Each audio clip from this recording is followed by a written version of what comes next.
حضرات سے ایک سورہ فاتحہ کی گزارش ہے، انجینئر مرحوم شیخ عاشق حسین صاحب کے لیے پڑھ دیں۔ بسم اللہ الرحمن الرحیم، الحمدللہ۔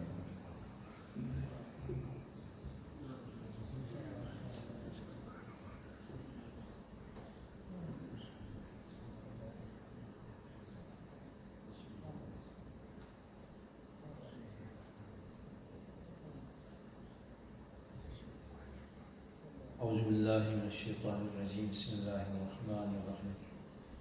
الحمدللہ رب العالمین، والصلاة والسلام علی سید الانبیاء والمرسلین، سیدنا و نبینا و شفیع ذنوبنا و حبیب قلوبنا مولانا و مولا الکونین ابی الزہراء ابی القاسم محمد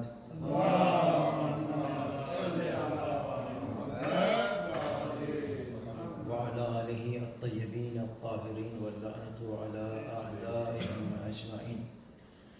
قال الله سبحانه وتعالى في محكم كتابه المجيد وهو أصدق القائلين، بسم الله الرحمن الرحيم، هو الذي بعث في الأميين رسولا منهم يتلو عليهم آياته ويزكيهم ويعلمهم الكتاب والحكمة وَإِن كَانُوا مِن قَبْلُ لَفِي ضَلَالٍ مُبِينٍ۔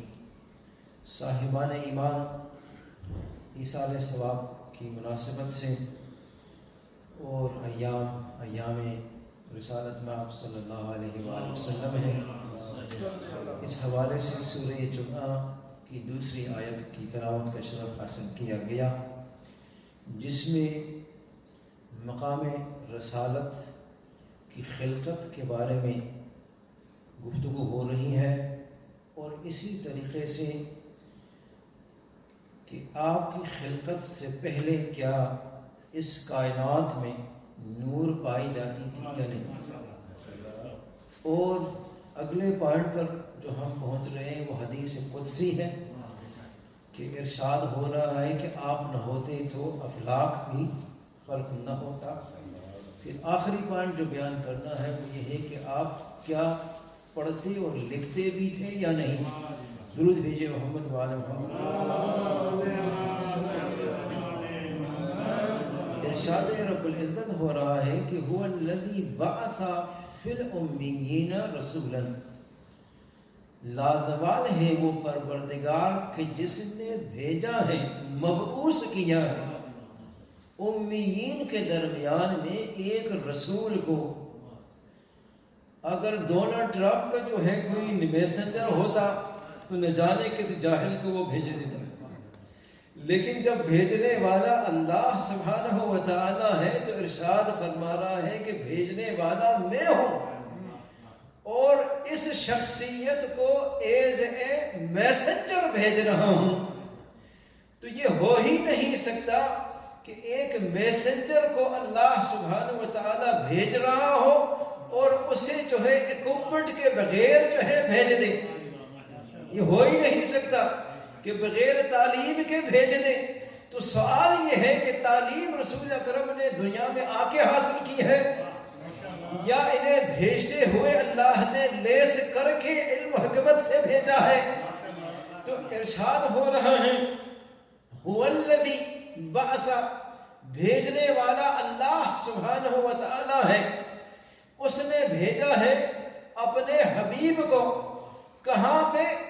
امیین کے درمیان میں، ان لوگوں کے درمیان میں جو ان پڑھ تھے، جو بت پرست تھے، جو تعلیم کا کوئی جو ہے انہیں حکمت اور لکھنا پڑھنا ہی نہیں آتا تھا۔ تو اب ایک پروفیسر ہو اس دنیا میں، تو وہ جب اس دنیا میں آتا ہے تو اس ماحول میں پڑھتا ہے جہاں یونیورسٹیاں ہوتی ہیں، مختلف چند چار پانچ شاید یونیورسٹیوں کو وہ پار کرتا ہے، اس کے بعد پھر جو ہے کیا بنتا ہے؟ پروفیسر بنتا ہے۔ آئیے اور دیکھیے جس ماحول میں رسالت مآب صلی اللہ علیہ وآلہ وسلم کی نشو و نما ہوئی ہے، کیسا ماحول ہے؟ ایسا ماحول ہے کہ جو اللہ سبحانہ وتعالی خود ارشاد فرما رہا ہے کہ امیین کے درمیان میں ہم بھیج رہے ہیں، جو ان پڑھ لوگوں کے درمیان میں جو ہے اب ایک ایسا رسول آئے جو نہ لکھتا ہو نہ پڑھتا ہو نہ ان کے درمیان میں انہوں نے کچھ سیکھا ہے، اب آ کر جب وہ اپنی بعثت اور نبوت اور رسالت کا اعلان کرے اور پھر یہ فرمائے کہ میں آیات الہی کو میں پڑھ رہا ہوں، تو جو ان پڑھ لوگوں کے درمیان میں بیٹھ کر بڑے ہو کر 40 سال کے عمر میں پہنچ کر وہ آیات الہی کی تلاوت کرے، پتہ چلا آیات الہی کو اللہ نے انہیں سکھایا ہے، تو یہ حبیب جو ہے دنیا میں آ کر نبی نہیں بنے ہیں، نبی بن کے بھیجے گئے ہیں۔ درود بھیجے محمد والو۔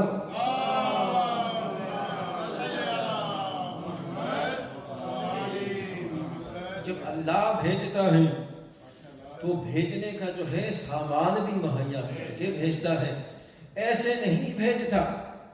تو صاحبان ایمان سنی بھی یہ اس بات پر متفق ہیں کہ آپ کی خلقت سے پہلے جو ہے پورے کائنات میں جو ہے تاریکی اندھیری، سنی شیعہ اس پر سب متفق ہیں کہ کائنات میں کوئی نور ہی نہیں پایا جاتا تھا، اندھیرا ہی اندھیرا تھا، ظلمت ہی ظلمت تھی۔ جب آپ کے نور کو اللہ سبحانہ و تعالیٰ نے خلق کیا ہے تو چراغانی پورے کائنات میں شروع ہوتی گئی۔ عرش کو سب سے پہلے اللہ نے منور کیا نور محمد سے، صاحبان ایمان آسمانوں کو منور کیا نور محمد سے، ہے یہ نہیں، پہاڑ کو منور کیا، سیاروں کو منور کیا، زمین کو منور کیا، سورج جو جس کا نور سب سے زیادہ ہے اس کا نور بھی جو ہے میرے نبی کے نور کے صدقے منور ہوا ہے۔ تو صاحبان ایمان چاند کی چاندنی نہیں تھی، سورج کی روشنی نہیں تھی، چاند کی چمک نہیں تھی، جنت کی جو ہے خوبصورتی بھی نہیں تھی، پہاڑ کی اونچائی نہیں تھی، یہ کچھ بھی نہیں تھا۔ جب محمد رسول پاک کا نور خلق ہوا ہے تو نور کے خلق ہوتی پورے کائنات کو اللہ سبحانہ و تعالیٰ نے منور کیا۔ تو مجھے کہنے دیجئے یہ تو آنے سے پہلے بھی کائنات کو منور کر چکے تھے، تو مکے میں آنے کے بعد انہوں نے کتنی جو ہے کائنات کو منور کیا ہوگا۔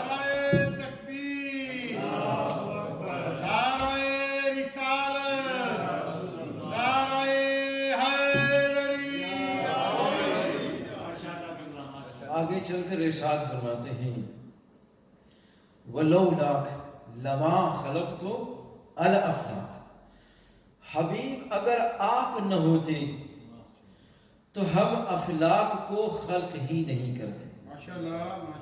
اس سے یہ پتہ چلتا ہے کہ جتنا بھی مشن اللہ سبحانہ وتعالیٰ کا روحانیت کے اعتبار سے، تعلیم کے اعتبار سے، حکمت کے اعتبار سے، کہ یہ جو ہے دنیا اب دیکھیں امریکہ میں کتنے اقتدار کے لیے لڑ رہے ہیں، کورٹ میں جا رہے ہیں، کوئی اس کو گالی دے رہا ہے، کوئی اس کو گالی دے رہا ہے، یہ تو دنیا کی حالت ہے۔ اللہ سبحانہ و تعالیٰ نے جس حکمت کے لیے اس کائنات کو خلق کیا وہ اس کا خلاصہ جو ہے میرے نبی کے سینے میں جمع ہو جاتا ہے، خلاصہ ہو جاتا ہے۔ لہذا فرماتے ہیں اگر آپ نہ ہوتے تو کائنات ہی کو میں خلق نہ کرتا۔ تو مجھے کہنے دیجئے کہ اگر نبی نہ ہوتے تو نہ عرش ہوتا، نہ عرش کی روشنی ہوتی، نہ آسمان ہوتے، نہ آسمانوں کی روشنی ہوتی، نہ پہاڑ کی بلندی ہوتی، نہ جنت کی خوبصورتی ہوتی، یہ کچھ بھی نہ ہوتا، اور یہ نہ سمندر کی عظمت ہوتی، نہ جنت کی خوبصورتی ہوتی، نہ سورج کی جو ہے چمک ہوتی، نہ چاند کی چاندنی ہوتی۔ تو صاحبان ایمان اللہ نے رسول کے اس لیے خلق کیا، اس لیے کہ ان تمام کائنات کی چیزوں میں حیات دے دے، اس لیے کہ نبی کے نور کے صدقے انہیں حیات بھی ملتی ہے۔ اگر نبی نہ ہوتے تو یہ نہ ہوتے، تو پتہ چلا نبی کے نور کے وجود کے صدقے میں ان کو حیات ہوتی ہے۔ تو جب انہیں حیات ہوتی ہے تو اس کے ریئیکشن میں کیا ہوتا ہے؟ یسبح للہ ما فی السماوات وما فی الارض، یہ ہم جیسے گناہگار بندے کی طرح نہیں ہیں یہ کائنات کی اشیاء کہ اللہ نے اتنی نعمتیں انہیں دے دی اور پھر وہ اللہ کی تسبیح نہ کرے. ارے ہم گناہگار شاید اس طرح ہوں کہ اللہ کی دی ہوئی نعمتوں کا شکریہ ادا نہ کرے اور تھینکس نہ کرے اللہ سبحانہ وتعالیٰ کی. اللہ سبحانہ وتعالیٰ ارشاد فرما رہا ہے اب اتنی عظیم نعمتیں جو ہم نے کائنات کی اشیاء کو دے دی اس کے ریئیکشن میں یہ کیا کرتے ہیں؟ یہ اللہ کی بھی تسبیح کرتے ہیں، تقدیس کرتے ہیں اور رسول پاک پر بھی درود سے سلام بھیجتے ہیں. ارے تم تو ابھی تک یہ شک کر رہے ہو کہ درود و سلام بھیجنا جائز ہے یا نہیں ہے، بدعت ہے. تم درود بھیجو یا نہ بھیجو، کائنات کے تمام اشیاء درود و سلام نبی پر بھیجتے ہیں. نعرہ تکبیر، نعرہ رسالت، نعرہ حیدری. تم ابھی شک کر رہے ہو کہ ہم درود بھیجے ہی یا نہ بھیجیں. کائنات کی جتنی جو چیزیں ہیں وہ سب جو ہیں اللہ کی تسبیح بھی کرتی ہیں اور نبی بھر درود و سلام بھی بھیجتی ہیں. اللہ سبحانہ وتعالی قرآن مجید میں خود ارشاد فرما رہا ہے کہ ان اللہ و ملائکتہ یصلون علی النبی یا ایھا الذین آمنوا صلوا علیہ وسلموا تسلیما.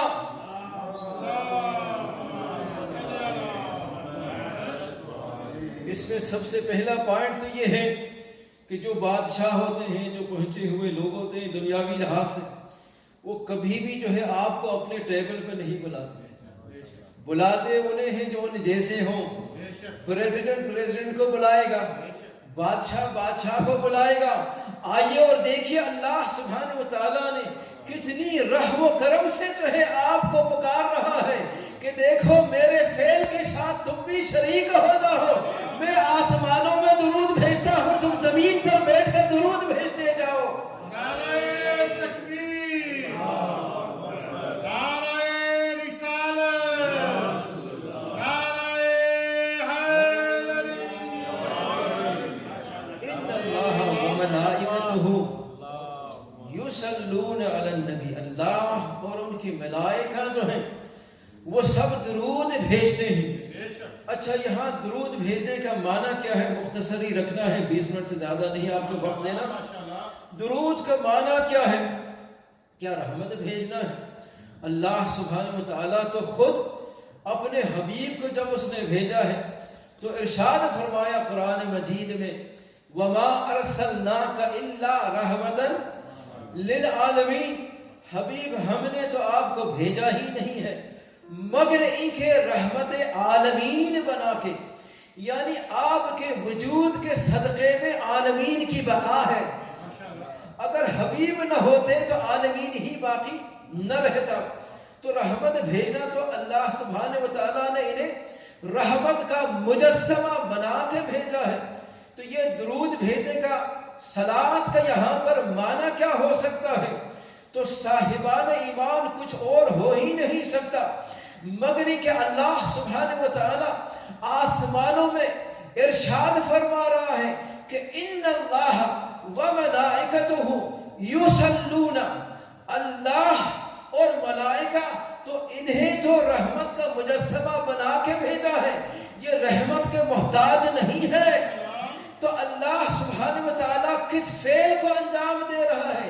تو گویا اللہ سبحانہ وتعالی کہنا چاہتا ہے کہ اے مسلمانوں، اے انسانوں، اے انسانیت کے بے قرار سمندروں، سن لو اللہ سبحانہ وتعالی آسمانوں میں اپنے حبیب کی تعریف اور ثنا کرتا ہے. اب تم یہ نہ کہو کہ 12 وفات منانا بدعت ہے یا جائز ہے.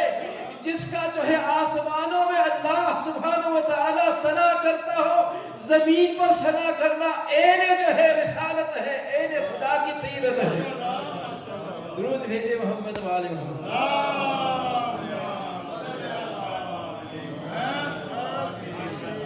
اللہ آسمانوں میں ثنا بھیجتا ہے اس حبیب کی جو کہ اس ثنا کے وہ قابل ہیں.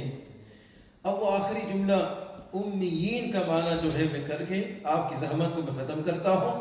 15 منٹ ہو چکے ہیں، 20 منٹ میں ختم کرنے ہیں۔ صاحبان ایمان امی سے مراد کیا ان پڑھ ہے؟ یہاں پر یہ سوال اٹھتا ہے کہ کیا رسالت مآب صلی اللہ علیہ وآلہ وسلم ان پڑھ تھے، پڑھنا اور لکھنا نہیں جانتے تھے؟ تو یہاں پر سنیوں کا ایک عقیدہ ہے، وہ کہتے ہیں کہ ہاں جی بالکل نہ پڑھنا جانتے تھے نہ لکھنا جانتے تھے۔ وجہ کیا ہے؟ 2 وجہ ہے۔ ایک وجہ یہ ہے کہ اگر وہ پڑھنا اور لکھنا جانتے تو ان سے عالم جو ہے کوئی اور ہونا چاہیے تھا جزیرۃ العرب میں، جو کہ وہ ان کے پاس جا کے پڑھنا اور لکھنا سیکھیں، وہ یہ دلیل دیتے ہیں۔ دوسری دلیل یہ ہے کہ اذن لرتاب المبطلون، قرآن مجید خود کہتا ہے کہ وما كنت تخط بیمینک، آپ اپنے سیدھے ہاتھ سے کچھ لکھتے نہیں تھے، اس لیے کہ اگر آپ لکھتے اور پڑھتے، کبھی بھی جو ہے کسی نے پوری لائف میں پڑھتے اور لکھتے رسالت مآب کو کسی نے نہیں دیکھا۔ اگر آپ لکھتے اذن لرتاب المبطلون، جو آپ کے خلاف جو ہیں عالم یہود، یہ جو بھی دشمنان اسلام یا مشرکین یا بت پرست جتنے بھی تھے جو آپ کے دشمن تھے، ان کو بہانہ مل جاتا تھا کہ بھئی یہ تو پڑھتے اور لکھتے تھے، انہوں نے تو ایمنڈمنٹ کر کے بائبل کو، اولڈ ٹیسٹمنٹ اور نیو ٹیسٹمنٹ کو انہوں نے جو ہے ایک نیا ورژن بنا لیا ہوگا، تو یہ تہمت آپ کی شخصیت پر آ جاتی۔ لہٰذا ان کے عقیدے کے مطابق جو ہے آپ نہ پڑھتے تھے اور نہ لکھتے تھے۔ ہمارے شیعہ اثنا عشری کے عقیدے کے مطابق رسالت مآب صلی اللہ علیہ وآلہ وسلم جب مبعوث ہوئے تو 72 لینگویج پر جو ہے ان کو عبور حاصل تھا، 72 لینگویج پر ان کا عبور حاصل تھا۔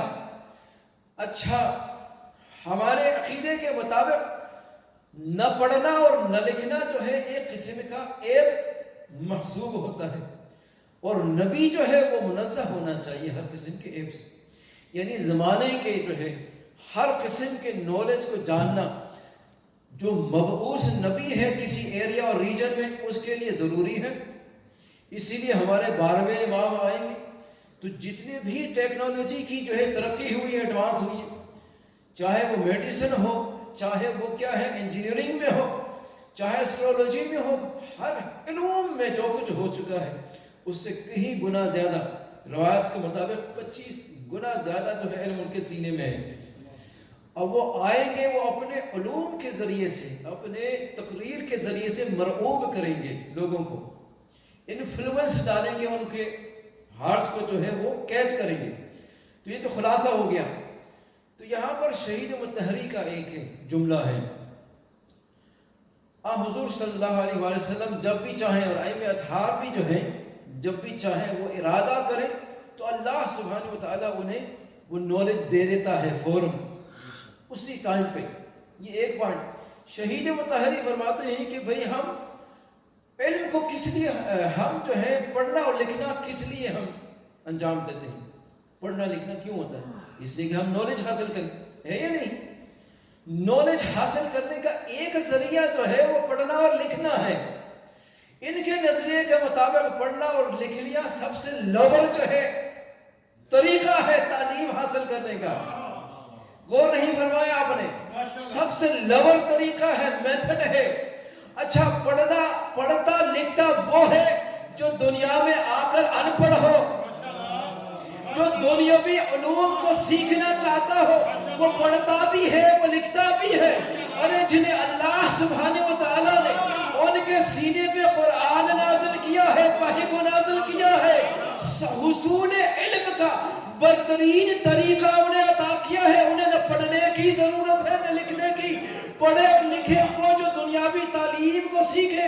ارے یہ سیکھنے آئے نہیں ہے، یہ تمہیں سکھانے آئے ہیں علوم الہی لے کے۔ نعرہ تکبیر، نعرہ رسالت، نعرہ حیدری۔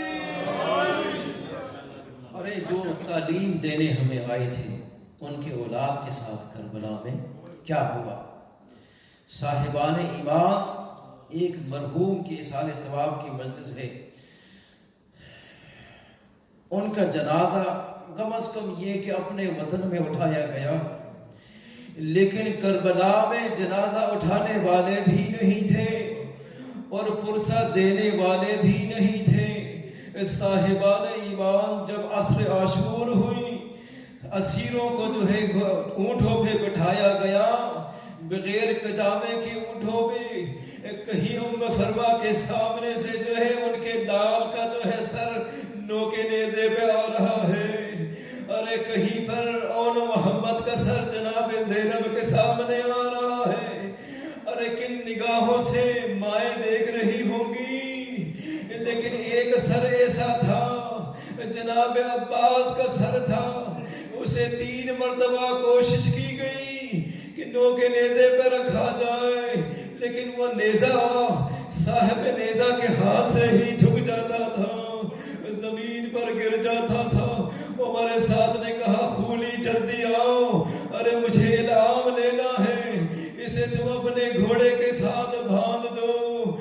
صاحبان ایمان امام حسین کا سر آیا، ارے کن نگاہوں سے امام سجاد نے دیکھا ہوگا، ارے ایک مرتبہ ان شہداء کے جسم اطہر کے سامنے سے ان کجاووں کو لے جایا جا رہا تھا، ایک ایک کر کے بیویاں جا رہی تھی، ارے امام زین العابدین علیہ السلام کی نگاہیں اپنے بابا کے جسم اطہر پر پڑھی، ارے اس طریقے سے کہ جناب زینب کہتی ہے، امام زین العابدین دل میں کہہ رہے تھے بابا، ارے کوئی باپ مر جاتا ہے تو بیٹے جنازے کے نزدیک آتا ہے، سب سے پہلے غسل کفن کرتا ہے، عزت سے جنازہ پڑھاتا ہے، بابا میری جان تو نکل رہی ہے، میں کربلا سے جا نہیں سکتا،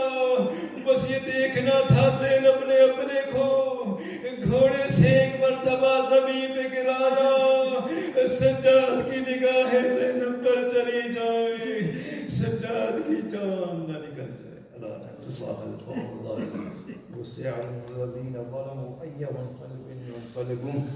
پروردگار ہمارے اس قلیل زدانی کو اپنے بارگاہ میں قبول فرما، ہم سب کے گناہوں کی مغفرت فرما، مرحوم شیخ کاشف حسین صاحب کو جنت الفردوس میں جگہ عطا فرما، ان کی گزشتہ گناہوں کی مغفرت فرما، اس ذکر اہل بیت اور مجلس کے ثواب کو ان کے روح تک پہنچا، شفاعت اہل بیت انہیں نصیب فرما، منازل آخرت ان کے لیے آسان فرما، ان کی باقی تمام مرحومین کی مغفرت فرما، جتنے بھی مومنین اور مومنات اپنے نیک پورٹ میں مرحوم ہو چکے ہیں، پروردگار رب العزت ان کی بھی مغفرت فرما۔ پروردگارہ ہمارے جتنے بھی کمیٹی کے نوجوان ہیں، محنت کر رہے ہیں، انہیں اجر عظیم عنایت فرما، ہم سب کو متحد فرما، سیرت محمد و آل محمد کو سمجھنے عمل کرنے کی توفیق عطا فرما، اپنے آخری حجت کے ظہور میں تعجیل فرما۔ ایک مرتبہ سورۃ الحمد اللہ پڑھ کے مرحوم شیخ کاشف حسین صاحب کے روح کو خوش بسم اللہ الرحمن الرحیم۔